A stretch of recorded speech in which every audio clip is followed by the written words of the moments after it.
Hey, budget catfishers. So, I had to refilm Catty wagon conversations. Uh, Originally, I'd recorded it last night while I was at the lake doing some fishing. Uh, After I recorded it, I realized, I had some editing and everything I wanted to do. But then I realized what today actually is. Today is 9/11. Not a day to worry about fishing all that much, and it's excuse me, a good chance to have a catty-wagging conversation about stuff. Um, I know I had said I was not going to get political on here, and I'm not really going to get into super a lot of politics on things, but 9/11 is a special day.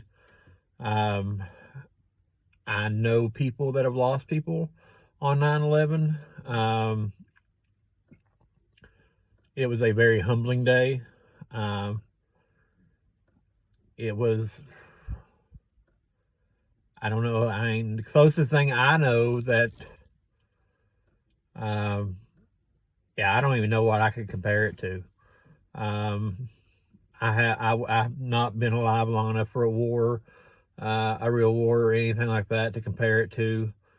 I just, I'm one of those people that were out there. I mean, I can remember what was going on that day. When I found out about it, I was actually asleep. I was still in college. I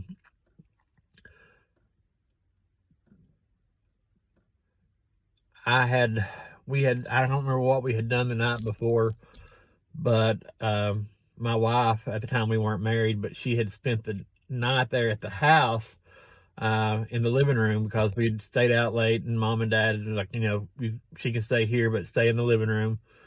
And I guess something was going down, and they didn't know for sure what was going on. And they came in and woke me up and said, something's going on, something's going on. I'm like, oh, well, whatever. And when I come into the living room, they're watching TV, and I think that was about the time that the second plane flew into the tower. And I just sat there in shock and just amazement that that was actually happening. I mean, you thought things like that would never happen here. I mean, you knew it happened in other parts of the world. I mean, in the 70s and 80s, I mean, it happened all the time in Iran. And you didn't think it would happen here on American soil. And all of a sudden, there it was. I mean,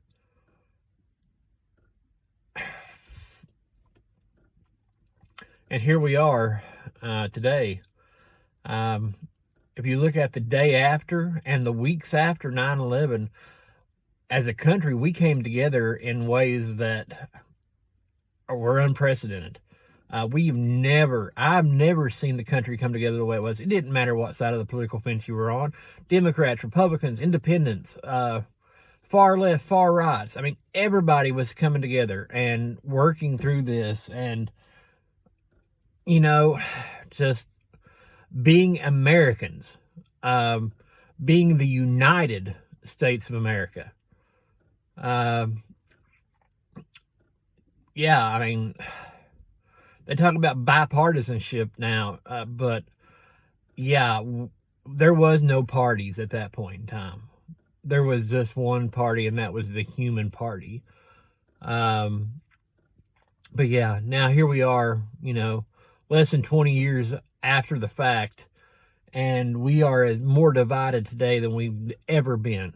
I personally think we're more divided than we were when the Civil War started back in, was it 1860? My history is a little rusty. I mean, we have reached a boiling point in America. And it's not just one against the other anymore. I mean, you've got multiple factions that are coming against each other here in America. and you don't know, you're afraid to state, what you feel. And because we're in a culture, that whole cancel culture, if I say that I don't like something, that could easily offend somebody, and therefore, boom, there you go. It's stupid, I think. I think that we have all been given the God-given right as American citizens in our Constitution to say and think what we believe. That is our right. Our right is to say, I believe this, I think this, I have the right to say this to you. You have the right to come back and say, I disagree with that. What you don't have the right to do is to take me completely down because it offended you.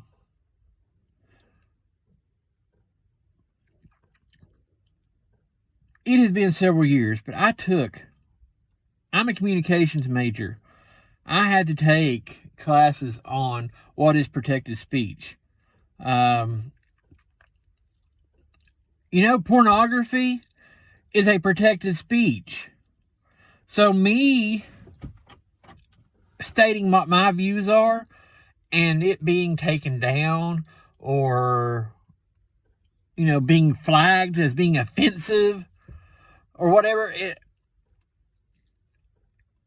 I'm pretty sure that if you want to press the issue, there can be something come up there. I mean,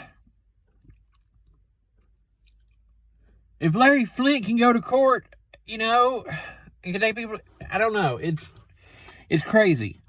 And on top of that,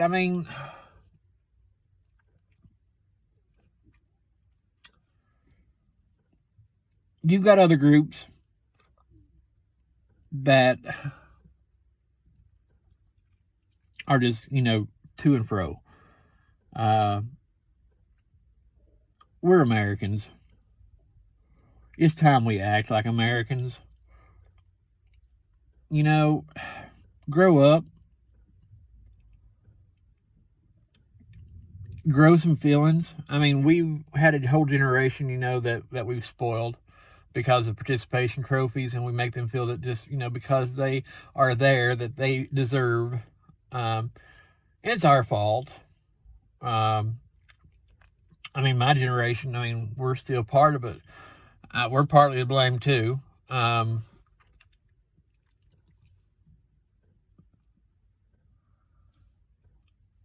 But really, they need a swift kick. They need to go back and they need to see, what times were like when they were really oppressed, when they were really, whatever. Take them back to, Russia during the Cold War. Take them back to Russia during the doggone 80s. Make them sit and watch and see what it looks like when they watch Red Dawn, because I'm pretty sure that is what we almost looked like during the start of Corona. I go into the grocery store, I felt like we were a third world country. There was hardly nothing on the shelves. And it felt like we were in Russia from the 1980s. And then after that, you got the coin shortage. And, let them live through that. Put them in that for a long period of time and then see how grateful they are to live in this country. Merle Haggard summed it up pretty best in his song. If you don't love it, leave it. All these celebrities that talk about, if Trump gets elected, if this happens, I'm going to leave. You know what? Leave. Ain't nobody cares. Matter of fact, America might be better off if you did. Everybody'd be happy. Then it's a win-win. Yeah, so I said I wasn't going to put political on here. Apparently I'm getting a little political. But, it's 9/11. People forget so quickly and so easily what happened. We forget our history.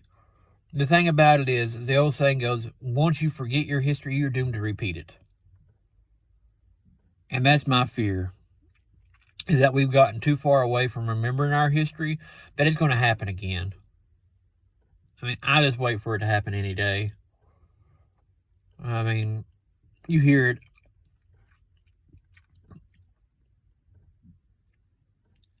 You just hear so many things that happen. I mean, every time there's a big event, oh, the FBI has raised our security level to orange. I mean, at any point in time, I expect it to happen. I mean, because we're at that point where we've forgotten. People, don't forget. Don't forget where you came from. Don't forget where we came from. Don't forget where this nation came from. Don't forget that we have the right to believe what we believe. We have the right to say what we want to say. We have the right to think what we want to think. And we don't need anybody telling us that. I mean, they can think we're wrong. They can try to convince us that we're wrong. But to completely dismiss, I mean, because that's the whole point of a debate, is you have to listen to both sides. I mean, I'll listen to your side. I'll still walk away thinking you're wrong, probably, but I'll at least listen to it. So, I don't know. Takeaway is, it's 9/11. I saw a commemorative thing today in Frenchburg. They had two fire trucks parked kind of at an angle with suits folded in front of them with the lights on. I mean, it was.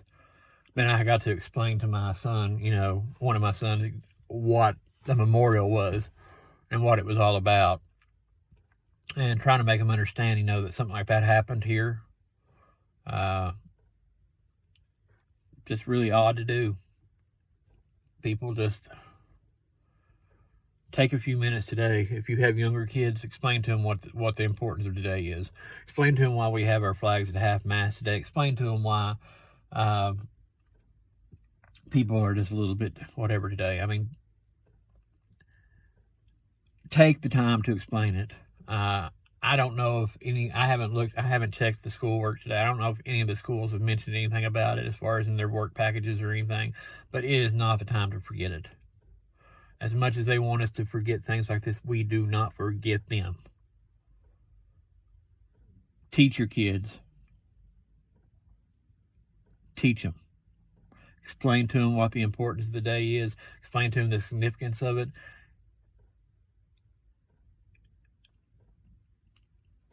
Do it. Guys, until next time, God bless you all.